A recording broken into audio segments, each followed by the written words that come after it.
Oh boy, my sunburn does not look good on camera. Should have brought my hat.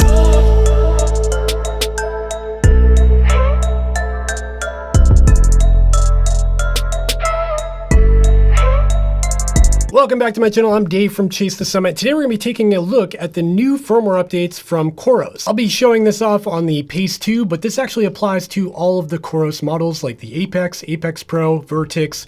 All of the COROS watches get this update. There's two components here. There's some firmware update to the watch itself. I'll be showing that off on a COROS Pace 2 in this video, but there's also an app component on your phone, which I'll be showing a little later in this video. The first widget we have here is called Running Performance. This widget basically takes your last road run and tries to give you an idea of how you did based on your potential. Clicking down on this widget will actually bring you into a race predictor menu, which is actually pretty cool. This race predictor will do some magic based on all of your road runs to try to come up with an estimated time for a 5K, 10K, half marathon, and marathon effort. And I gotta say, I think this is actually pretty accurate because for me, it says here a 5K would be around 20 minutes, a 10K would be around 41 minutes, and up to a marathon would be about 3 hours and 20 minutes. I think that's pretty accurate for my fitness level right now. Swiping down to the next widget, we've got our training load widget. This shows my fatigue. So right now it says I'm optimized. It shows my base fitness and load impact. And when I click down on that, you can see my 7-day training load. Swiping down again, we've got our 4-week intensity distribution, which is pretty nice to see, and it's laid out on a pie chart. And then there's a little blurb about your recent run. It says your recent training load was ideal for improving your fitness. Back to the main menu and swiping down one more time, we've got our recovery advisor. This is based on your last run, of course. It shows that I'm at 82% and I'm ready for training. When I click in on that, it gives me a little blurb about what my stats are right now. It says ready for easy training.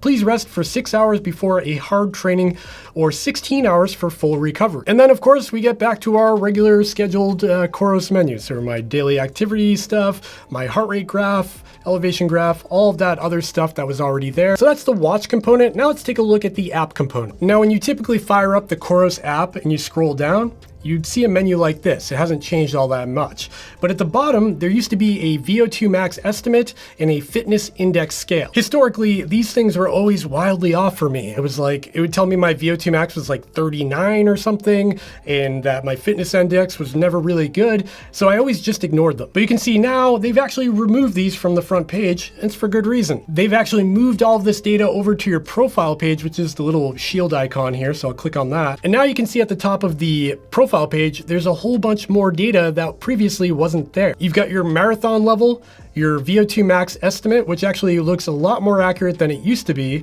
You've got your resting heart rate, you've got your running performance, you've got your threshold pace and threshold heart rate. And then below that, you've got your training load stuff. So you've got your fatigue status, your base fitness, and your load impact. And below that, again, you've got your 7-day training load with a graph that shows kind of an optimized area you want to be in. And then the little blue line indicates where you actually are. The cool thing is that if you don't know what any of this stuff means, you can actually click on the little eye information icon in the top right, and it brings up a page that explains all of these metrics in great detail. It even has little charts for VO2 max to get an idea of where your fitness is based on other people. You can also dive in a little bit further on any of these metrics to get more information. So if I click in on the 7-day training load, you can see a graph here, and I can go back 90 days, 6 months, or 1 year. If I click into my fitness level stuff, go in here, you can see your marathon level, VO2 max, threshold pace, threshold heart rate, resting heart rate, and you can actually overlay them on top of each other for more information. And of course, you've got your fatigue, base fitness, and load impact, and again, you can overlay them as well. With this new addition to the COROS platform, there's a lot more data and information being conveyed to the user. This is vastly improved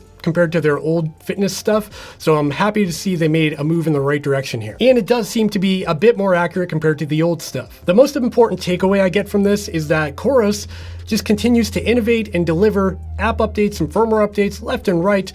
There's just been so much progress with them in the past year, and it's really awesome to see. Not only that, but they're not holding things back from their cheaper devices. Like you can buy a COROS Pace 2 for $200 now and have training load and advanced VO2 max metrics and all that stuff for $200. Pretty awesome. Whereas if you look at the Garmin ecosystem, if you buy the $200 Forerunner, you're not going to get all of that stuff. You're kind of limited on what you can do with the watch. That's kind of it. This is a quick video to just talk about the new features that are included in the COROS firmware update that comes out today. I think it's May 18th.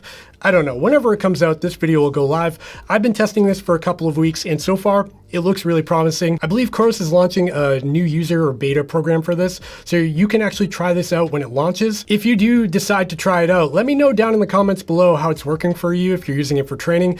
I'd love to hear from you. Okay, that's all I've got for this one. This is probably gonna be a really short video, but I want to share it, so whatever.